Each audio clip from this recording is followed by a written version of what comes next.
Alam nyo, sa tagal ko dyan sa Malacanang na nag-cover, simula ho ng Ramos Administration, ERAP Estrada Administration, Gloria Macapagal Administration, hanggang kay Pinoy, kay Noynoy Aquino Administration. So, apat po. Alam niyo ho, kadalasan, di ba, pag may mga ganyan na, siyempre, nakakasalamuhan namin, yung press secretary, tawag nun, press secretary pa, no? Nabago lang ho yan ng naging PCO. Tapos, may mga spokesman, kuminsan, pag, nagkakabiro, nako ba, tagapagsalita o tagapagsinungaling? Pero dito ho, mga kababayan, at puntahan ho natin. Kasi nagulat din ho ako rito at hindi ko malaman kung ano ba talaga dapat ko bang paniwalaan. Kasi dito po sa issue ng 17 OFW dyan po sa Qatar.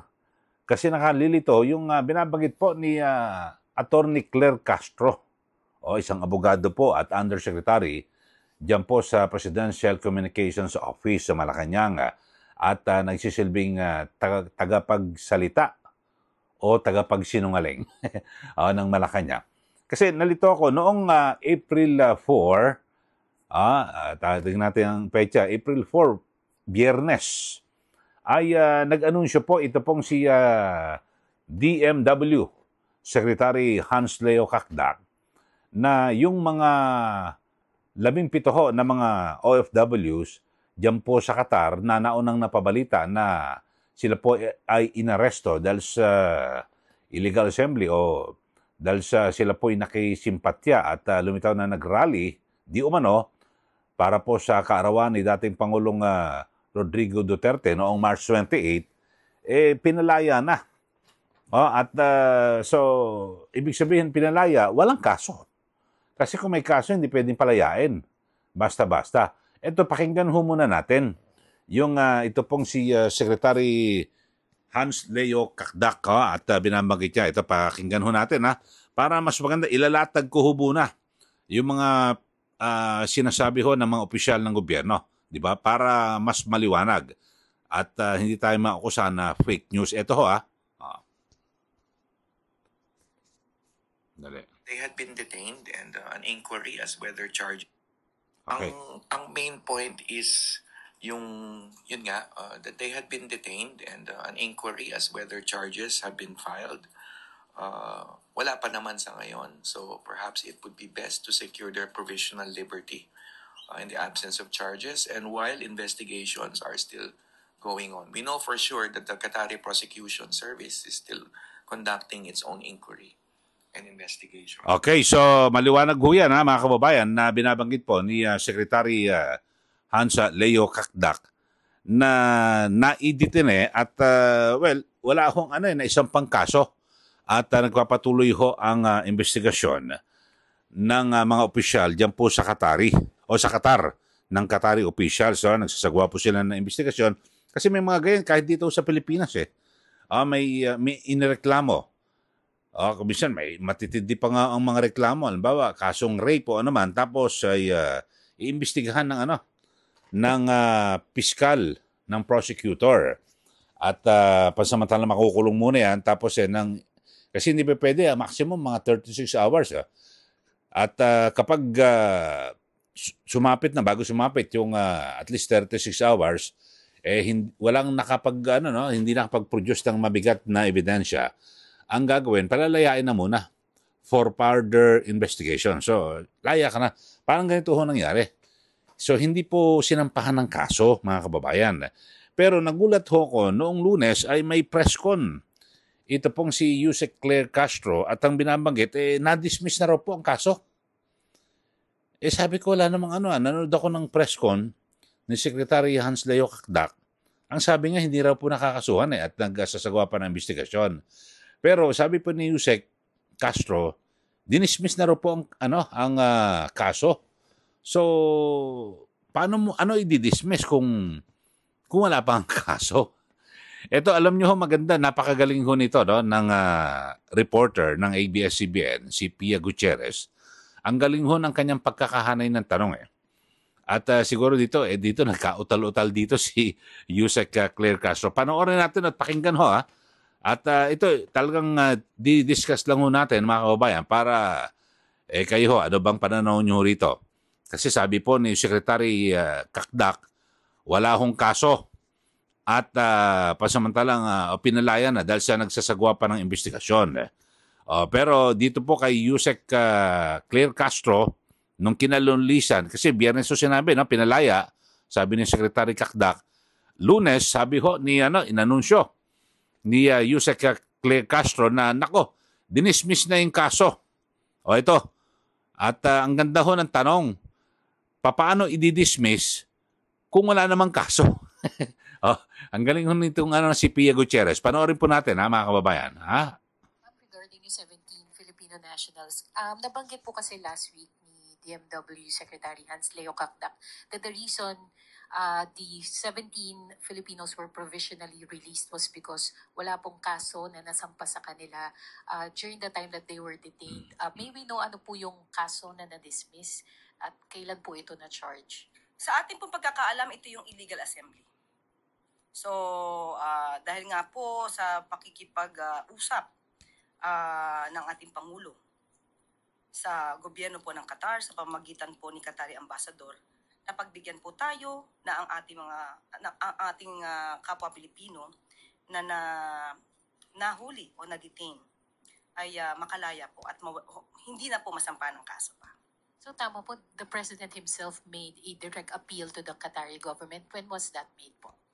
Sa ating pagkakaalam ay kanina po nagkaroon ng pag-uusap. Prior to the release? Hindi, kanina po nagkaroon po ng pag-uusap. So, yun ho, mga kababayan, no? Ang sabi ho ni Yusek Claire Castro, kanina, ginawa ho itong press con April 7. So, April 4, pinalaya itong mga OFW, 17. So, naunang pinalaya, tsaka bago nakiusap. Bago nakiusap ang Pangulo. Kasi, parang mababansagan ho siya na parang tagapagsinungaling. Kasi, di ba, maliwanag noong Biyernes pa ho, April 4, pasamantalang pinalaya. Tapos, April 7, nung Lunes, sabi niya, dahil siya nakipag-usap ang Pangulo sa Qatari government, ay na-dismiss ang kaso. Wala namang kaso eh. So, pinakamaina mo siguro na termino ho rito, Yusek Claire Castro. Hindi naman po siya nagmamagaling ako at ako, inaamin ko naman na mas matalino ka sa akin dahil sa ikaw ay abogado. At yun ho, siguro ako, tanggap ko naman ho, mas magaling ka, mas matalino. Pero dapat ho, ang tama hong termino, sa tagal ko na rin sa pag-broadcast at sa tagal ko na rin na nag-cover dyan sa Malacanang, ang pinaka-mainam na termino ay hindi na itinuloy yung pagsasampa ng kaso. Huwag ho yung mali ho ang pagkakasabi nyo ho na hindi, dinismiss na yung kaso. Ano i-dismiss? Wala nga kaso eh. Sana ang dapat ho, nagsagawa po ng investigasyon ang Qatari government at base sa kanilang investigasyon, wala no. O kaya kung lumabag man o hindi, sabihin mo na lang, hindi na itinuloy ang kaso. Yun po ang tama. Yun lang ho aking pananaw. Abogado ho kayo at mas matalino po kayo sa akin. So dapat ho ganun, hindi po dinismiss. Tapos nang tinanong ka ng reporter na si Pia Gutierrez, so bago yung nakausap mo, na-release na, nakausap ng Pangulo. yung Qatari government. Noong Biyernes ni-release, tapos Lunes kinausap ng Pangulo na para ma-dismiss ang kaso. So nagkabuhol-buhol, mga kababayan. Alam nyo, pag ganyan ho, mapabansagan ka na ikaw ay isang tagapagsinungaling. Kasi, di ba, umaakto siya ngayon na parang tagapagsalita po ng Malacanang, di po ba? At araw-araw po ay nag-briefing ho siya. So yun lang naman ho, at nabanggit ko lang kasi hindi ko maiwasan sinusubaybayan ko yung press con niya. Nito araw-araw ho ni Yusek Claire Castro. Dahil sa kumukuha nga ako ng mga update dyan po sa Malacanang. Ito ang galing ho, Pia Gutierrez, saludo ako sa'yo. Ang galing ng tanong Inihanay niya muna. Na hindi, nung Biyernes, sinabi po ni DMW Secretary Hans Leo Kakdak, pinalaya, pansamantalang pinalaya, yung 17 OFW dyan po sa Qatar, at dahil wala pa hong maisampang kaso. So, kinalunisan, April 7, sinabi ho ni Yusek Ler Castro, hindi kasi na-dismiss. Wala naman palang kaso Nakipag-usap daw ang Pangulo. Nung para mapalaya. Nung Biyernes pa ho napalaya So, yun lang ho. At ewan ko lang ho, siyempre, kung may ginawa man, I'm sure, may ginawa rin ng mga hakbang dyan ang Pangulo. Kasi bilang presidente, kahit na sino ho ng mga Pilipino na nasa abroad, talagang dapat hong tulungan natin. At bilang presidente, talagang gagawa po yan ng paraan para kung ano man mangyari, kung ano man, maging maayos po yung ating mga kababayan, kung may kaso, kung kakayanin na mapa-absuelto o mabaliwalang kaso, ginagawa po yan ng isang Pangulo ng ating bansa. So, wala pong question yan. Pero, ito lang, nagtataka lang ako na parang, nagmumukha ho talagang tagapagsinungaling. Ito pong si Yusek Claire Castro. So, yun lang ho. Ulitin ko, sana ang sinabi mo, Yusek, hindi na po tinuloy yung kaso. So, wala na, dire-diretso na. Pwede na sila bumalik sa trabaho at wala na ho. So, ganun lang. Pero wala akong dinismiss. Huwag ko dinismiss kasi wala namang kaso, di po ba? I-dismiss mo kung wala namang kaso? So, ganun lang. Hindi itinuloy ang kaso. Yun lang po. Mga kababayan, at pag-usapan lang ho natin, ha? Kaya ang tanong ho natin, kayo ho, sa ating mga taga-subaybay, siya ho ba ay tagapagsalita o tagapagsinungaling? Yan po mga biruan ho Diyan po sa Malacanang Press Corps. Kasi sa dami ho ng mga inabutan ko ng mga presidential spokesman, kung ano-ano, press secretary, PCO secretary, kapag ganyan parang, sobrang depensa naman sa Pangulo. Tapos medyo talagang baluktot na, kaya babansagan namin, mukhang dito tagapagsalita, tagapagsinungaling. Ayun, parang pinagtatakpa ng Pangulo o yung gobyerno. Parang ganun. Pero normal lang ho.